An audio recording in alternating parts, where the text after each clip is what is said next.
Oh, and down he goes! Right hand, left hand, and I don't think he's going to get up. I think it's all over. I think it's over. Is he going to get up? Can he get up? Can he get up? He does. Oh my goodness! Somehow Fury has managed to get up. If you haven't already, please also subscribe to us on Apple, Spreaker and Spotify. Just type in Brawl Boxing and you'll find us there. Thank you. Big thanks to Wow Hydrate, who've sponsored the podcast. They provided me and the lads with some of their protein and vitamin waters, along with their electrolyte drinks, which are the best on the market. Thanks for your continued support. We really appreciate it. Hello, folks, and welcome back to the Brawl Boxing Podcast. I'm Kieran McCourt, and I'm joined by co-hosts Colin McGuigan and Ryan McLaughlin. So, guys, we're delighted to have this next guest on. So, please welcome new boxer signing, Aaron Chalmers. Aaron, how you doing, mate? I'm good. How's things? All good, lad. All good. Where are you now? Are you in London? Or are you? No, I am. This is my last weekend home, so I'm up this weekend. I've literally just sport. I've just had fucking some. I went into a gym up Newcastle. I've never been in. I just had a fucking war with a couple of lads there. So my nose is absolutely killing us.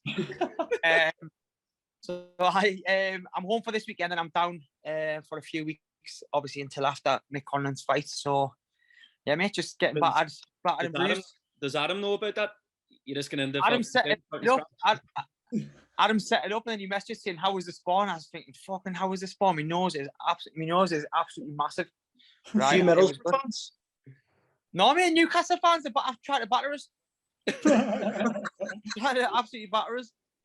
Haters. Oh, it must have been hard. Obviously, to all that time training in the gym without a fight organised. How was it like? Keeping yourself mentally right in that? You know what it is, right? I'll be honest with you.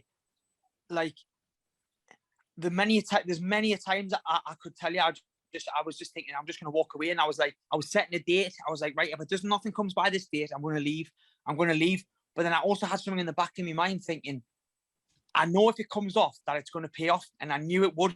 And it was just like, I had two options. If I quit, what was I going to do? Just be on like TV shows for maybe 1 or 2 more years. Do you know what I mean? And I've got a young family now, so it was like, if it didn't work, then I would have been on TV and back to normal job. So it was kind of like a last chance saloon, and eventually, 18 months later, it's paid off. As well, it's only going to make it better as well. I mean, you could have jumped in easy, like you jumped in pretty fucking at the deep end with the MMA, pretty quickly. The transition from like out every weekend, Geordie Shore, to like straight into like Bellator or whatever. And I was fucking still out every weekend when I was training for the fight. Tell you, mate. I'm telling you now, up until most fights, right? Bar, I think one, I was out 3 weeks before the fight. Fucking hell. That's madness. And then I would go in there and literally I was, as you could probably see, I was literally fucking fighting like I was on the big market in Newcastle. What's different? What's different between that and now though?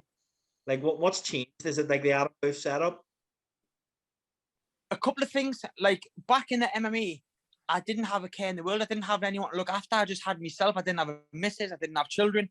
And I was just thinking, do you know what it is? Get paid, have a bit of a fight. Do you know what I mean? Like, and I'll be honest, I probably trained MMA. It's like 60%. I was going to training session maybe 4 times a week. Then I was going out on the weekends, and I never give it 100%. And see when it come to an end, like after I lost the last fight, and then we had the lockdown, I was thinking, I fucked it. Like I've been given an opportunity on a massive stage, Bellator, and I never took it seriously. So the boxing, I thought, obviously I've got kids and that now. I've got a settled life. I've got a missus, got a home. I thought, you know, I want to do the boxing one last chance because I'm 34 now. One last chance, give it everything I have, and then at least I know I'll never look back on regret. Because I look back at the MMA and think, fucked it. I totally fucked it. But it's kind of led us to where I am now, so I can't really complain. I see. I don't think you fucked it at all. Like I think everyone was fucking. I mean, everyone was fucking shocked. Like, you know what I mean? Like I think people thought you were going to do like it was going to be a one fight and done. It fucking was in my head. Yeah. I was like, have one fight. Tell everyone, have one. This is when we fan. Have one, right? And I was going to have on my Instagram status, undefeated MMA fighter, and that's all I wanted. You know, just to annoy people. I thought, fuck it, I'll be undefeated MMA fighter. Then no one can say anything because I'll not come out of retirement. But then obviously, then I won, and the feeling of winning, I thought, fucking hell, I wouldn't mind another one of them. And then that's how we rolled on. But like my last fight that I got beat me, I think I trained about 2 weeks first. Like I just, like, do you know what I mean? Like, wasn't serious. I was like fluttering in and out the gym, going on this sesh, and then got me fucking face elbowed off for 15 minutes. You know? So, yeah, I remember at the time though, like speaking to people, I was like, fuck me, because your all-round MMA game was unbelievable. Like, obviously you were very good striking, but then you were submitting people and everything. And I think that's probably the shock factor as well of how good you were going into like a Bellator, and like you're fighting real people. It's not like you're fighting bums. But this is it. This is what annoys us with it, because like I say, and that was like a 60% effort. So it's one of them. But I'll be honest with you. See, now I do the boxing compared to the MMA. The MMA, if I was still doing it now, my body would have been fucked. Like my back and my neck, constantly wrestling and stuff. It would have fucked us. Like I seen kids when I used to live in Birmingham that were younger than me. They were coming in the gym and like walking like old men, you know, until they were warmed up. And it's not good for you long term. Like no way. Like the training that they do, it's me personally, it's not good for the body. It has to be like a short term thing. How have you found the adaptation to boxing? Obviously, there's a lot of different nuances, and like the stand up has to be a lot sort of more crisp. Have you found it difficult to sort of adapt? Oh, I struggled a lot the first 6 months, because obviously I was so used to just like in the MMA, it's like a little exchange. You can kind of go for a wonder. Your feet don't, you know what I mean? You can kind of bounce in, bounce out, like cross over your feet, anything to get away. Do you know what I mean? Whereas obviously in Adam's gym, everything's got to be like perfect. So now in the MMA, I used to go in there and just have a fight and kind of get wrapped up in it, like with emotion. Like I used to get all involved in the weigh-in and stuff. Whereas now I just want to have the boxing fights, and the only thing I want to concentrate on is my boxing skill, not what they're doing. Not like no emotion in the boxing game. I'm just want to concentrate on becoming a complete boxer. Yeah, 100%. Well, you spoke there about like keeping the motivation up all year. It's finally paid off. There was a big announcement last week, April 2nd, mate. I know, mate. The Newcastle. It's going to be absolutely carnage. How buzzing are you? Mate, do you know what's funny, right? Like, obviously, I've been training for so long, and I've been thinking, fucking hell, I want to fight there. See, when they announced it last week, mate, I fucking shit myself. I was like, fuck, I'm fighting. Like, I started telling my missus, fuck me, I'm fighting in 6 weeks. And she was like, I only been training for 18 months. I was like, I know, but I didn't think it would come around this quick. So, like, it's one of them. It's been on the fringes, and I thought, you know, because it's never happened for so long. Then when they give us it, honestly, I'm thinking, fucking hell, I've got 6 weeks to shoot. Like, it's now 5 weeks. 5 weeks on Saturday, so I've already lost a week. Tell me, Sam, right? See the initial conversations with like Ben Shalom, Sky Sports. Yeah. Obviously, like a lot of people don't really know him that well. He's just came onto the scene a bit. What was he like, and was he a big factor in you getting this deal? Do you know? I met Ben years ago. I done one before one of me Bellator fights. I've done a few like things with Paulie Malignaggi, however you say it, in London, and Ben was there because I think he was involved behind the scenes with Sky Sports because he was there with Malignaggi. So I had a bit chat with him then, and then when Adam introduced us again, he was like, "Oh, do you remember when we done that thing in London?" And do you know what it is? He's just a young lad that wants to succeed, and obviously I know, he knows I'm never going to become a world champion, but there's some big fights that I can have. Like I say, not title fights, but there's some big fights down the line that will put bums on seats in interest fans. So that's the route that we're going down. And I think when I explained what I wanted to do, I had like a clear path 2 or 3 years, and he was like, right, let's go for it.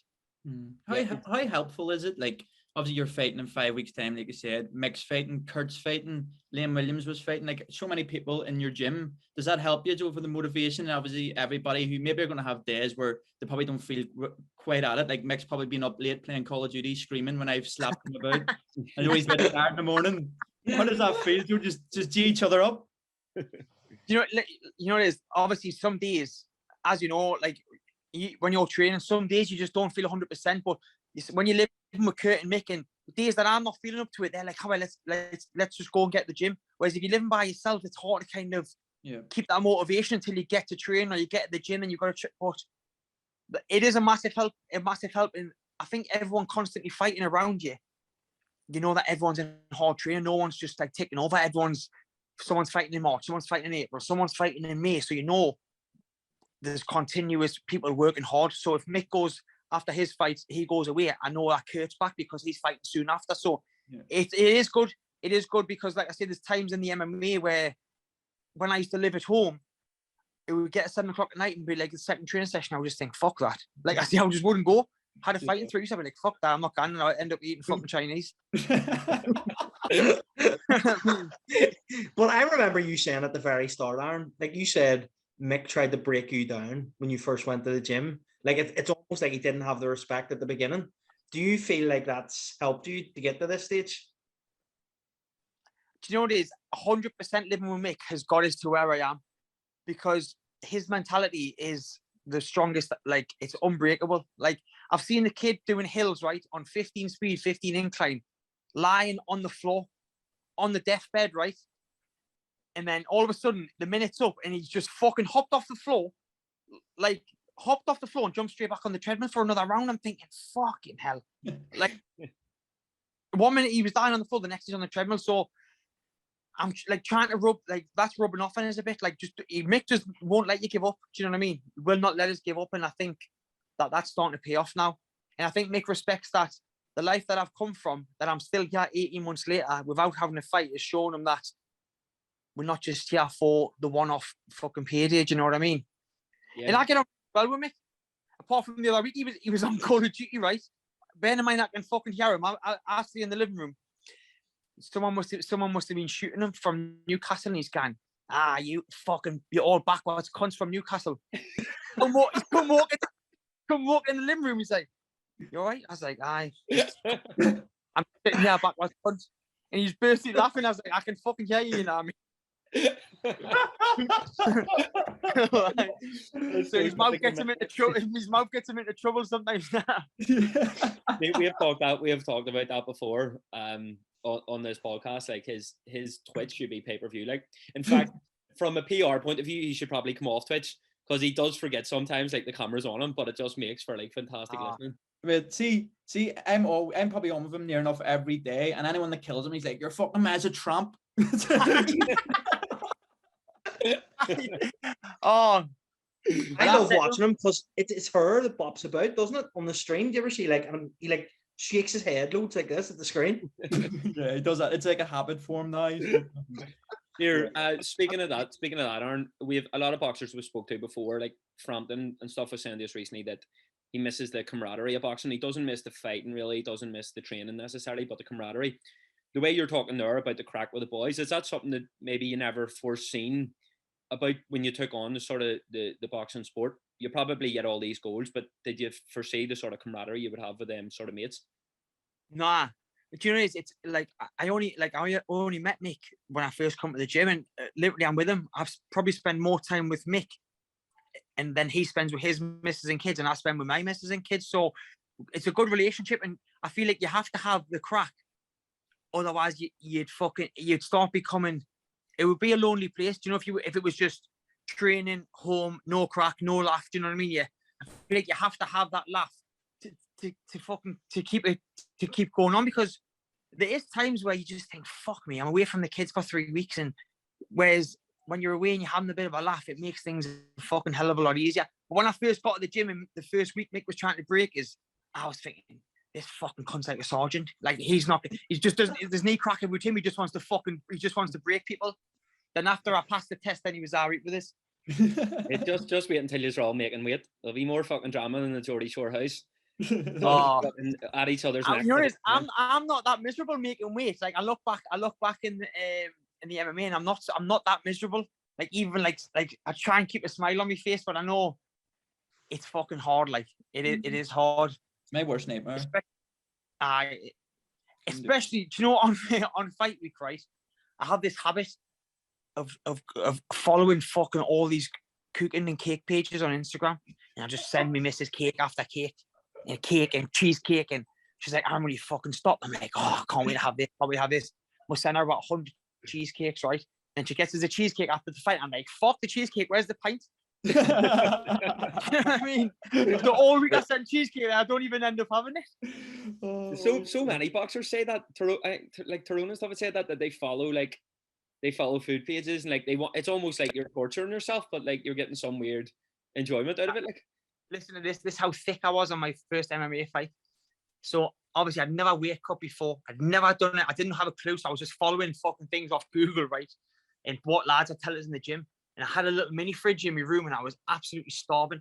So I went to Tesco and I've just filled the fridge fucking with cheesecake and cakes, right?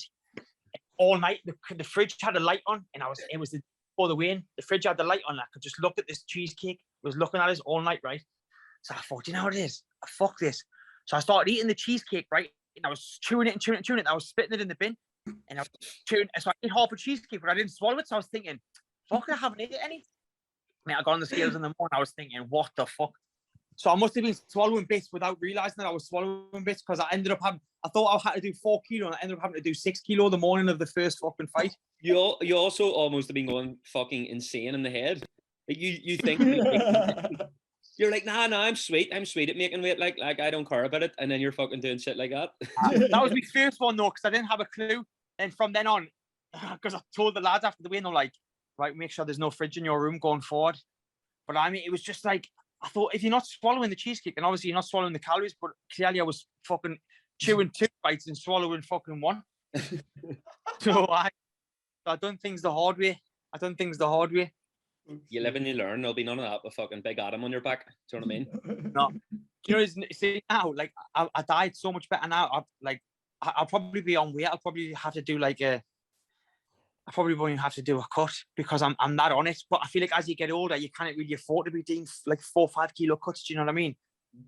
Especially mine comes out because I've got a beard. It comes out the face. So I look proper gaunt.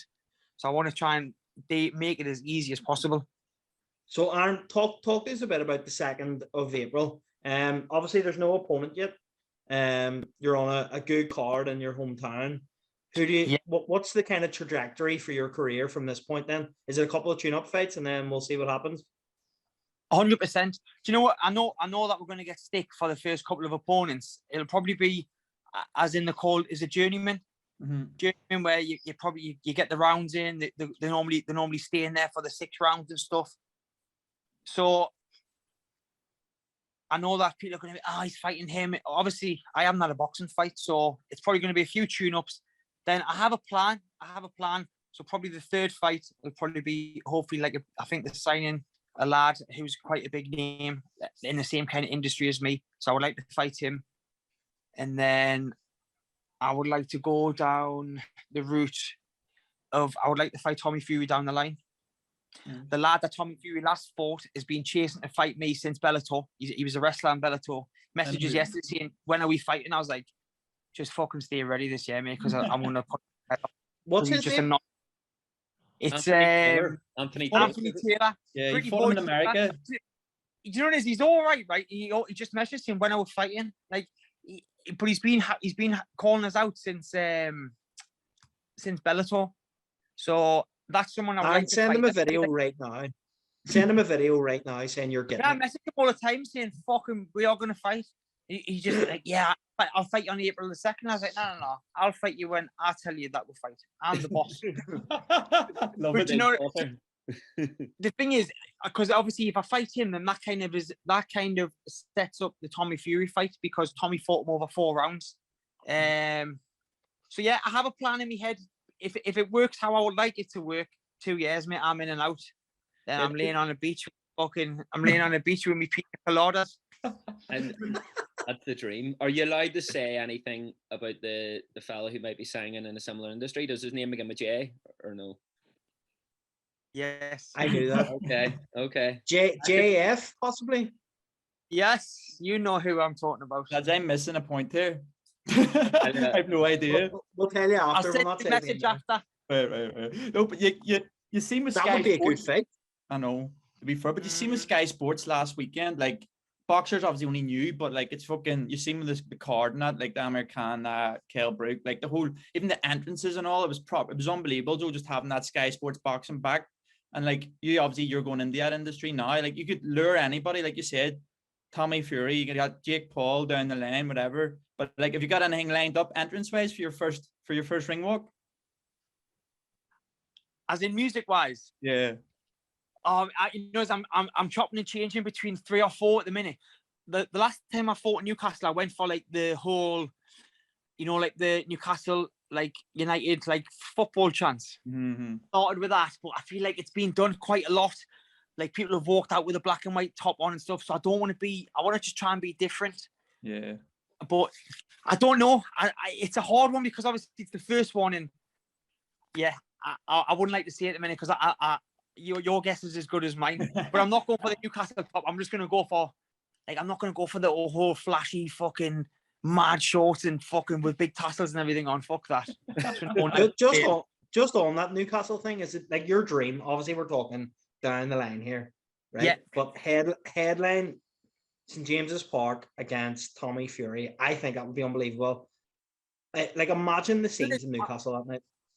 I would apparently. I heard a whisper that there might. I don't even know if I'm allowed to say this, but like fucking, I'm going to say it.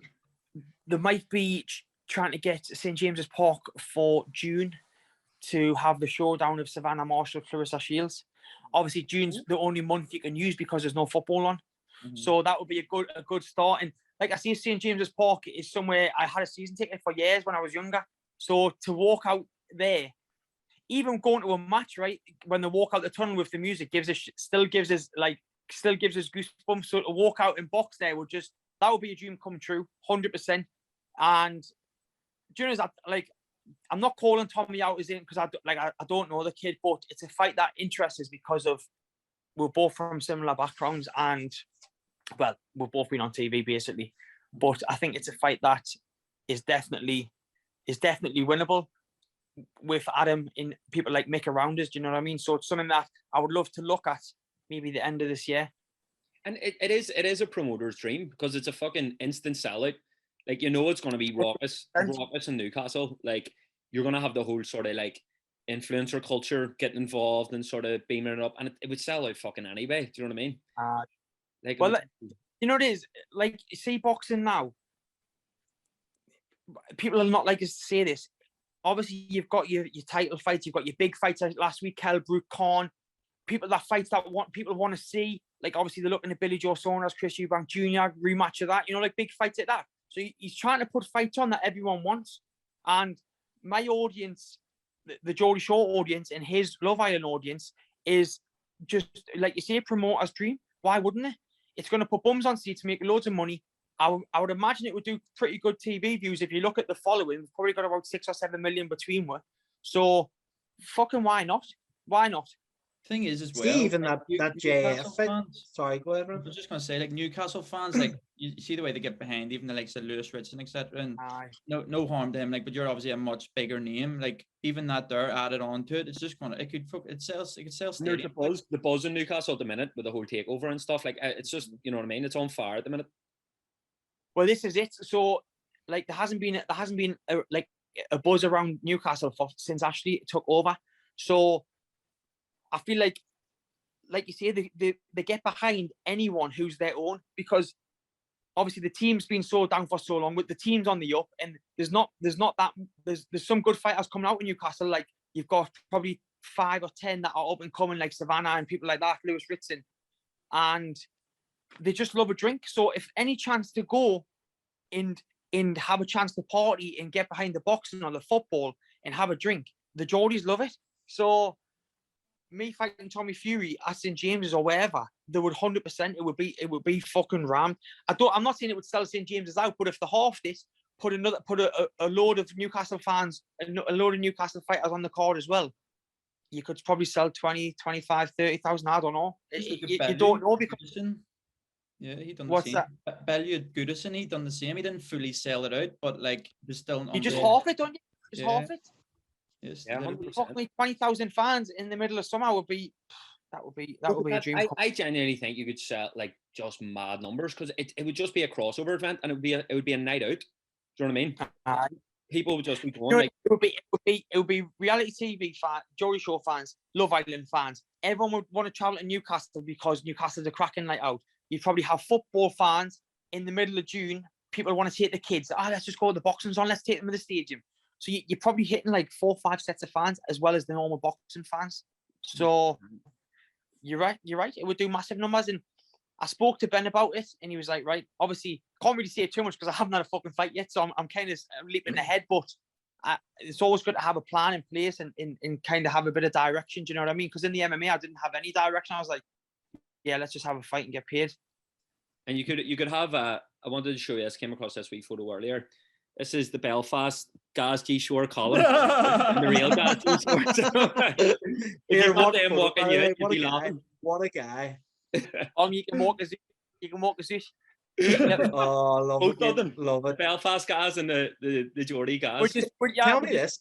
Come over though. If it was at St James's Park, you'd have to. Oh, we'd have 100%. I'm going to the one. I'm going to go to the one in April. My brother lives there. Like, obviously where I play is only 2 hours from Newcastle, so I just take up straight after a match, like, and go to it. I've got there's a promoter in Newcastle who I know he puts on like massive events, and he's just locked off a 60,000 a big fucking festival on the town moor in the centre of Newcastle in July. So you could even I could even contact him if something big come off me, that right, let's work something side by side. Do you know what I mean? So there's plenty of options. There's so many options, but obviously get the first few fights out the way, and then we can start looking at the bigger picture for sure. Yeah. And I know you don't want to say too much on that JAF fight, right? But I'm really attracted to that for 2 reasons. One, he actually has a decent amateur pedigree. He does, right? Yeah, and secondly, it's actually a really big fight due to his whole story at the moment. Kind of coupled with the fact that you haven't obviously had a boxing fight yet. So it's something that's probably attractive to him as well. That type of fight on that undercard does unbelievable. For him, it's probably in his favour on paper a lot more than it is mine. Like you say, they've got amateur background. Which kind of that's the good thing. What kind of scares us, because it's like it's the unknown. I don't know how he is. He doesn't know how I am, because he hasn't fought for so long. I haven't boxed, so it's definitely. When I spoke to Ben about it, because apparently he's signing. When I spoke to him the other week, actually, he messages and he was like, "Oh, I'm signing for Boxer in July," which sets up a perfect one for me in September. So the future is looking bright, but obviously we've got to get April the 2nd out the way, and I'm not looking past any of that, because, like I say, it's something I've never done before. So it's like starting again. Even though I've had the MMA fight, I'm brand new to it, so I have to make sure that no stones left unturned the next 5 weeks, and I go in there and put on a good performance. And I don't want to go into too much on the Geordie Shore thing here, right? But I do want to ask this. Oh, go on. See when you were in Geordie Shore, right? Was there people that when you were on nights out and stuff went for yous and you had fights and stuff? Because you didn't really see that on TV at the time. But sometimes there was never me. No. I think because if someone went for his, mate, I used to scaffold. So if someone went for me, mate, wouldn't even think it'd been like, oh, get security, mate. I'll just go bang. Do you know what I mean? Like, I'm not, just because you're on TV, like, I wasn't brought up to be like hiding behind security. I wouldn't, do you know what I mean? But not that I'm saying I'm a hard person, but I know some of the people in the past have had issues when we've been out and stuff. Do you know what I mean? But you're gonna get that anyway. Do you know what I mean? Like when people are drunk and stuff, to see the cameras, and you always get people playing up and acting up. But on the whole, I feel like I had a cracking time on there. Like when on nights out, I couldn't tell you off the top of my head that I had any bother. But I know other lads did. But I feel like it all depends. I feel like it depends how you're treating people that are coming towards you. Do you know what I mean? If someone's coming towards you asking questions and you're a bit abrupt and rude, and they've had a drink, of course you're going to get a bit of shit. Do you know what I mean? Whereas I've never been like that. How'd you actually end up on it? Yeah, it's a funny one. This. So I used to be. This is fucking cringy. This. I used to be a topless host in one of the the main bars in the town when I was younger. Like 20, I think I was like 20. I didn't know, but I was in fucking serious shape anyway. I was a Pierre gym boy. So the first series, oh, can you come for it? And I was like, nah, fuck that. And I had a missus, and I just had no interest. I had just got on the oil. I was just started on the oil rigs. So I was, oh no, it was just before I got on the oil rigs. So I was like, nah, I was trying to get on the oil rigs, and I had a good career path. So I was like, fuck that. I didn't know what it was going to be. So then they come back on series 3 or 4, and it was between, Ricky. Mm-hmm. between me and Ricky, but I didn't realize at the time that they liked all like in-house stuff, like be with the girls in the house, you know, like get with the girls, cause the drama. So they went to me, would you get with anyone in the house? And I was like, what the fuck? I just want to fucking shag loads of birds. And they were like, all right. So then they put Ricky in because Ricky had said, oh yeah, I fancy Vicky. So obviously I was young. I was just like, fuck that. I'll be shagging every week. The fucked us off. The thought, nah. And then they come back, Series 7 or Series 8, whatever it was. And they were like, can you just come straight for an interview? So I went for an interview and they were like, just had a talk. And then they were like, right, you're on. So then that was it. I had to ring a sickie. I probably never get a job offshore again, but I was offshore and I was like, oh, pulled a sickie halfway through the shift so I could go home and start filming Geordie Shore. Thing is, them oil rigs pay good money as well. Fuck me. I was only young. I was on crack money, had a fucking brand new car and everything. But for me, Geordie Shore, I was like, if it doesn't work, I'll just go back on the oil rigs. Do you know what I mean? Because I didn't leave on bad terms. I just pulled a sickie. Do you think, Aaron, that it's actually interesting to think about? Like, do you think now Geordie Shore, because obviously it's nowhere near as big as it was when you guys were all on it, 6, 7, 8 years ago, whatever. Do you think because of like the cultural shift, where like, you know, people are a lot easier offended now and stuff, and some of the stuff maybe you would have said and the sort of competitions that would have went on amongst the boys and stuff, do you think it would sort of go down as well now, Geordie Shore? Nah, no way. Like back in the day, it was fucking madness, mate. Like you're going out and like just like there was just bringing birds back and everything. It was just like the in thing to do. Whereas now people like look at it like it's kind of frowned upon. Do you know what I mean? Like as it was going on, like getting on, like the people like Martin that were trying to bring birds back, birds weren't interested because obviously they're kind of getting seen having sex on TV, which is, do you know what I mean? It was frowned upon. People like they were getting shit on social media and like people calling them fucking worse than shit. Do you know what I mean? So it was like, and I also think now because we've done it and we've done it again and we've done it again. It's like we've done everything that you could possibly do. Do you know what I mean? On Geordie Shore. So I think that's when it's went downhill. Do me a favour, will you? See when you're on it, will you call Marty Connor Burns? Because he was getting that nickname here in Belfast. Every time he was bringing a bird back, they weren't going with him. So just call him Connor Burns for this whole series, all right? Nick will be able to explain that one to you. Did you see Marty's fight the other week? No, I've seen it on Twitter, yeah. I seen Sam Goland or something about a year or two ago, but no, he had a K1 fight last week against the kid who's like he interviews people on YouTube. Like does like is it like he does interviews or something like that? Marty's he knocked him spark. There must have been there was a bit of a weight difference on it though, but he's knocked the kid's spark with a head kick, face planted him. I was like, Jesus. I was fucking buzzing for him because you know this. He fucking had put some serious graft in for the fight, so I was over the moon for him. How fuming would you be if he has a few beers in the reunion and tries to start on you? He starts trying to fucking head kick us. Do you know, I'm not used to him head kicks, so he probably fucking catches one. I'll fucking be legs will be all wobbly.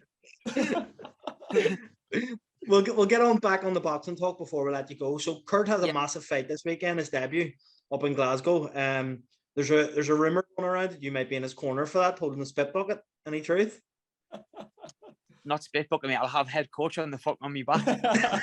No, you know it is, mate. So I'm going to be in the corner, right? And I'm absolutely shite myself because me and Kurt, I was laughing the other week at Liam Williams' fight. Well, Harlem's fight. Mick was putting the stool in, but the concentration on Mick's face because the stool doesn't fit between the ropes. And Mick was winding up going, yeah, the stool doesn't fit between the ropes. I'm thinking, fuck me, Kurt's going to be coming back the corner and there's going to be a fucking stool to sit on. So not only have I got to worry about my fighting 5 weeks, I've got to worry that fucking Kurt's got a seat to sit on after his first round.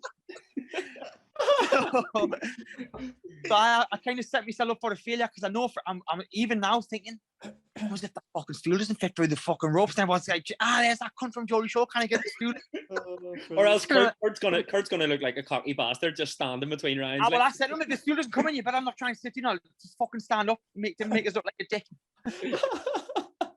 So I'm looking forward to it. I'm looking forward to the atmosphere. I wanted to go in the corner just to kind of give us that feeling of walking out into the ring again. Do you know what I mean? Because it's been 2 years since I kind of walked into an arena. So yeah, like going into the ring and just being that close for the fight is just hopefully settle the nerves a bit for mine.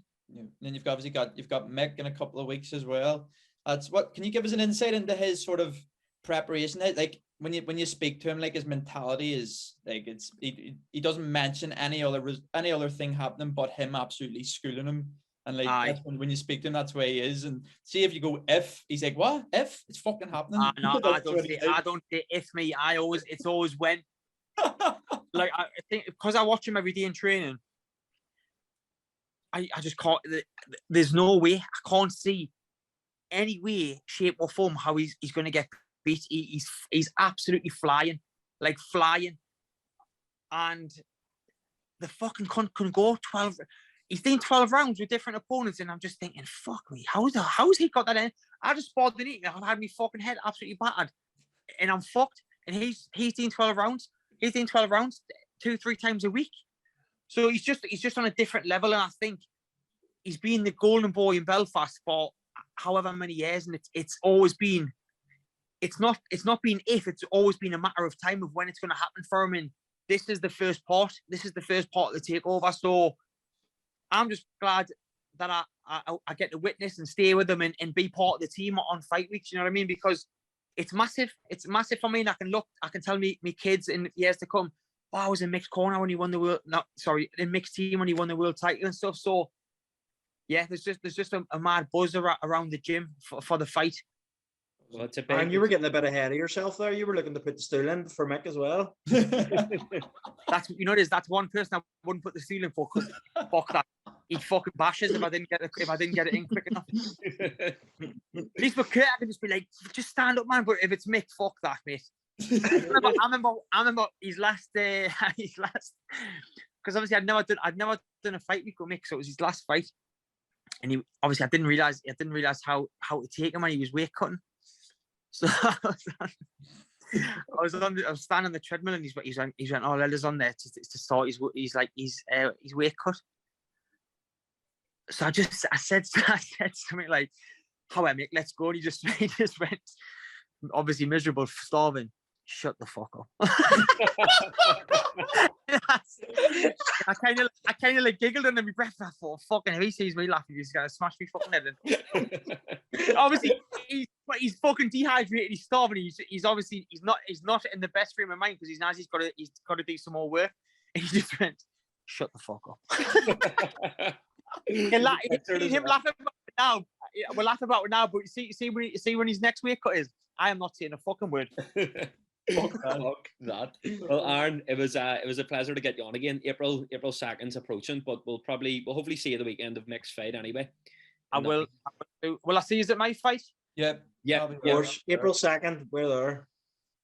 Wicked. Thanks for having us on, boys. And listen, what I've just said, that plan, we'll get back on in around June, and I reckon that fight will come off by about September. So I put it out there now.